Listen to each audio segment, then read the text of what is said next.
श्री बाबाजी काळे, श्री देवेंद्र कोटे आणि त्यानंतर श्री अमोल खताळ। मी आपल्या वारकऱ्यांचे दैवत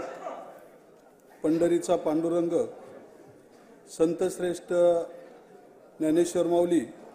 जगद्गुरु संत तुकाराम महाराज, महाराष्ट्राचे आराध्य दैवत छत्रपती शिवाजी महाराज, हुतात्मा शिवराव हरी राजगुरू, वंदनीय हिंदू हृदय सम्राट बाळासाहेब ठाकरे यांना नतमस्तक होऊन मी बाबाजी कमल रामचंद्र काळे 197 खेड आळंदी विधानसभेचा सदस्य म्हणून निवडून आलो असल्याने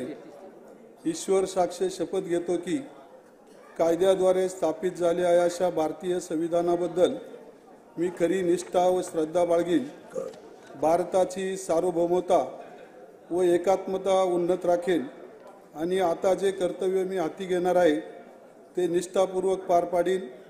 जय महाराष्ट्र, जय भीम, जय आदिवासी, रामकृष्ण हरी। श्री देवेंद्र